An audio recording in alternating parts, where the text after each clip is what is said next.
ቲክቶክ ጋር ተያይዞ በቁጥጥር ስር የዋሉ ወጣቶች ነበሩ። እነዚያ ወጣቶች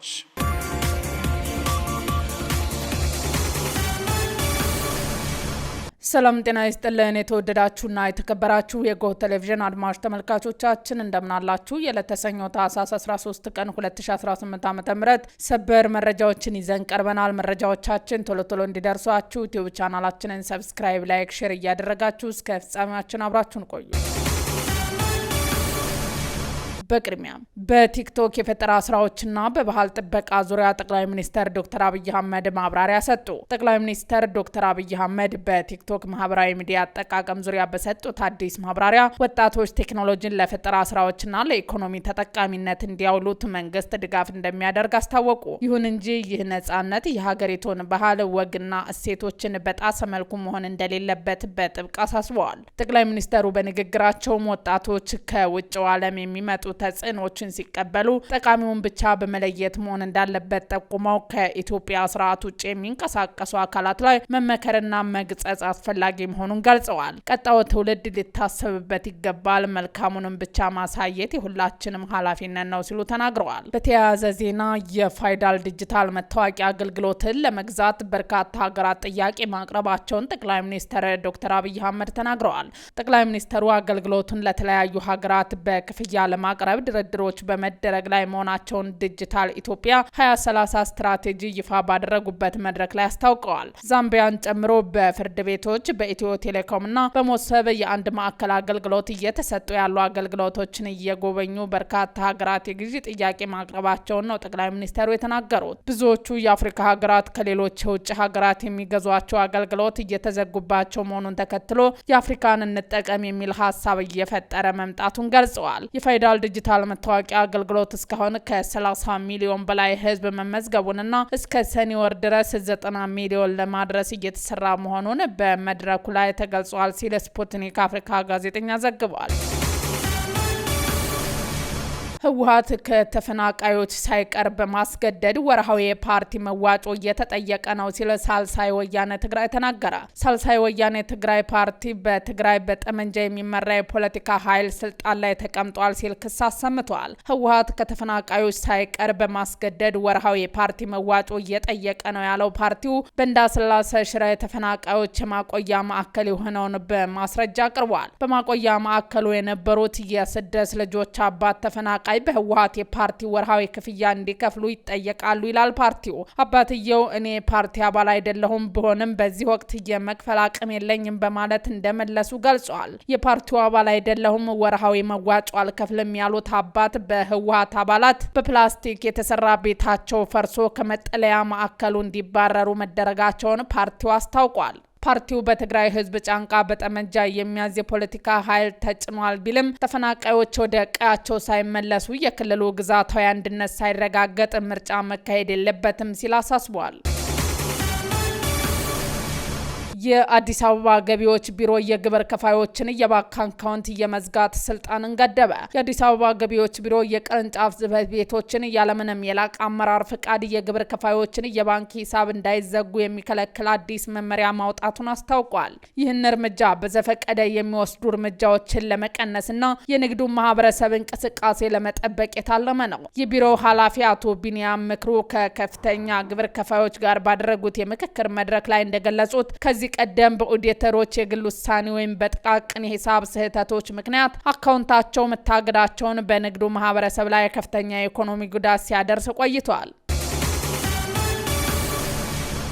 የኢትዮጵያ ሰብአዊ መብት ኮሚሽን ማሳሰቢያ በጋምቤላ ከተማና በዙሪያው ባሉ አካባቢዎች ተጨማሪ የሰብአዊ መብት ጥሰቶች እንዳይፈጸሙ ለመከላከል በቂ የጸጥታ አካላት ሊሰማሩ ይገባል ሲል የኢትዮጵያ ሰብአዊ መብት ኮሚሽን አሳሰበ።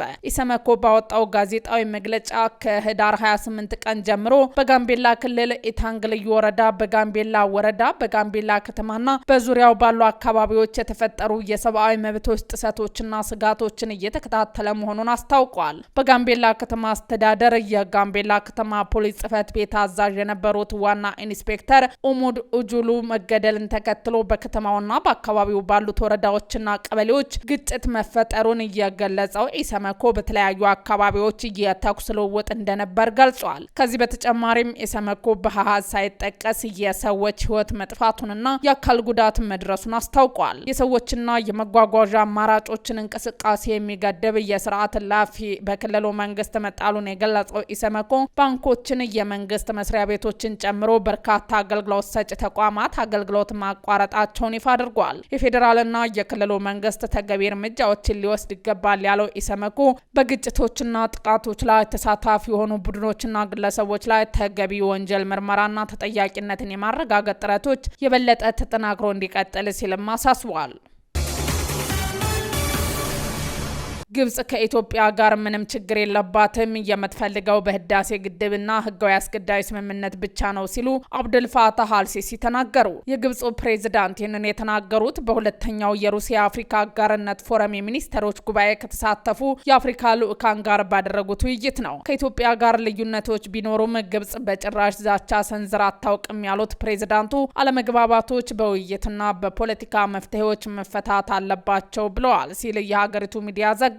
እሳቸው ይህንን ይበሉ እንጂ የኢትዮጵያ የውጭ ጉዳይ ሚኒስተር በህዳር ወር መጨረሻ ባወጣው መግለጫ ግብጽ የ21ኛውን ክፍለ ዘመን እውነት ያልተረዱ ማስፈራሪያዎችና ዛቻዎች ኢትዮጵያ ላይ ያቀረበች ነው ሲል ከሷል። ሚኒስተሩ ባለስልጣናቱ ትኩረቱን በኢትዮጵያ ላይ ብቻ ያልተገደበ የአፍሪካ ቀንድን የማተራመስ ዘመቻ እያካሄደ ነው፣ ኢትዮጵያን በፍጹም ሊያስፈራራት ያልቻለውን ይህን ያረጀ አሰራር የምናሰናብትበት ጊዜ አሁን ነው ብለዋል። በደቡብ አፍሪካ አንድ መጠጥ ቤት በተከፈተ ጅምላ ተኩስ የ9 ሰዎች ህይወት ተቀጠፈ። የዜጎችን ህይወት ከማለፍን ባሻገር 10 ሰዎች ቆስለዋል ሲል የሀገሪቱ ፖሊስ አስታውቋል። በጆሃንስበርግ የተፈጸመው ጥቃት የአገልግሎትን ጸጥታ ጥርጣሬ ውስጥ ያስገባ ነውም ተብሏል። 12 ተጠርጣሪዎች መኪና ላይ ሆነው የፈጸሙትን ጥቃት ሲሆን ወንጀለኞችን ለመያዝ ፖሊስ ስራ ላይ መሆኑን እወቁልኝ ብሏል። በቢከርሳርድ ንጋቱን የፈጸመው ከባድ ጥቃት ዜጎች በጎዳና ላይ የድረሱልን ጥሪ ያሰሙት አስፈሪ ክስተት ሆኗል። ማንነታቸው ያልታወቀ ሰዎች የጅምላ ተኩስን መክፈታቸው ተዘግቧል። በስፍራው የጸጥታ ኃይሎች መድረሳቸው ይፋ ቢሆንም የተጠርጣሪዎቹ አድራሻ እስካሁን ማግኘት አልተቻለም።